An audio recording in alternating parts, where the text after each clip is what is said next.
ছাত্ৰ ছাত্ৰীসকল তোমালোকক মোৰ চেনেললৈ স্বাগতম জনাইছোঁ।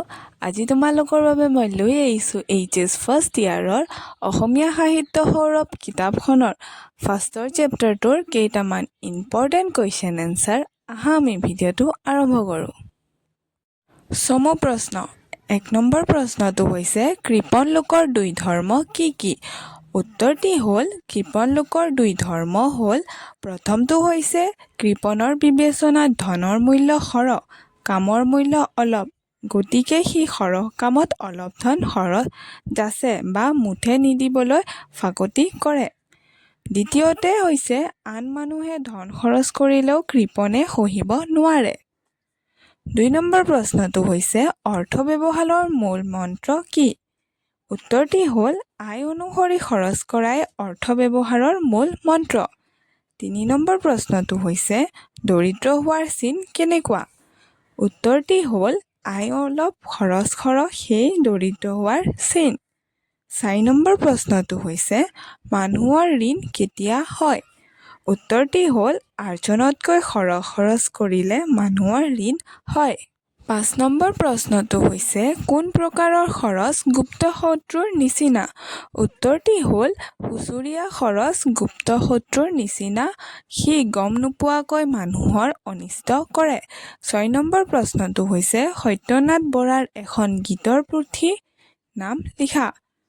উত্তৰটি হ'ল সত্যনাথ বৰাৰ গীতৰ পুথিখনৰ নাম হ'ল গীতাৱলী আৰু এই পুথিখন প্ৰকাশ পাইছিল 1888 চনত।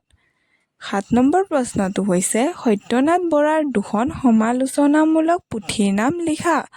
উত্তৰটি হ'ল সত্যনাথ বৰাৰ দুখন সমালোচনামূলক পুথিৰ নাম হ'ল সাৰথি আৰু চিন্তাকলি। 8 নম্বৰ প্ৰশ্নটো হৈছে সত্যনাথ বৰাই ৰচনা কৰা ব্যাকৰণখনৰ নাম কি আছিল? উত্তৰটি হ'ল সত্যনাথ বৰাই ৰচনা কৰা ব্যাকৰণখনৰ নাম বহল ব্যাকৰণ আছিল। চমু প্ৰশ্ন।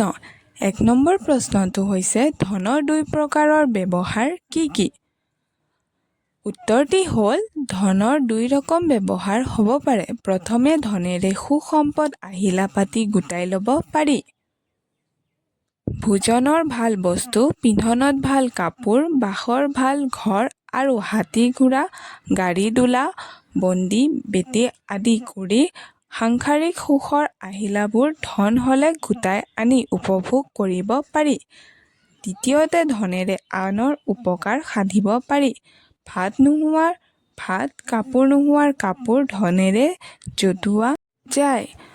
মানুহ বিপদত পৰিলে ধনেৰে উদ্ধাৰ কৰিব পাৰি আৰু বিদ্যালয়, চিকিৎসালয় আদি স্থাপন কৰি সৰ্বসাধাৰণৰ উপকাৰ কৰিব পাৰি। 2 নম্বৰ প্ৰশ্নটো হৈছে কৃপণ লোকে আন মানুহে ধন খৰচ কৰিলে কিয় সহিব নোৱাৰে? উত্তৰটি হ'ল কৃপণৰ বিবেচনাত ধনৰ মূল্য সৰহ, কামৰ মূল্য অলপ, গতিকে সি সৰহ কামত অলপ ধন যাচে বা মুঠে নিদিবলৈ ফাকতি কৰে। আন মানুহে ধন খৰচ কৰিলেও কৃপণে সহিব নোৱাৰে। কোনো মানুহে ডাঙৰ সকাম পাতি খৰকৈ ধন ভাঙিবলৈ ওলালে সি তাত বিধি পথালি কৰে আৰু অনেক অসুয়া দেখুৱায়। এইবিলাক উপায়েৰে কামত বাধা দিব নোৱাৰিলে এটা মিছা কথা উলিয়াই তাৰ কুৎসা ৰচনা কৰে। 3 নম্বৰ প্ৰশ্নটো হৈছে লেখকৰ মতে কোন দুটা বৃত্তি ফলিওৱাৰ বাবে অলপ ধন লাগে? উত্তৰটি হ'ল লেখকৰ মতে দয়া বৃত্তি ফলাব লাগিলেও অলপ ধন লাগে আৰু অহংকাৰ বা লোভ ফলাব লাগিলেও অলপ ধন লাগে। 4 নম্বৰ প্ৰশ্নটো হৈছে কি দুটা কাৰণত মানুহে কৃপণালি কৰে?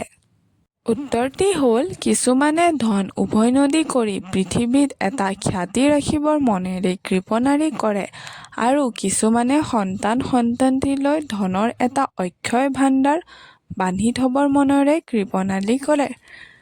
5 নম্বৰ প্ৰশ্নটো হৈছে কৃপণ আৰু ধোঁৱাখুলীয়াৰ মাজত থকা পাৰ্থক্য দুটা লিখা।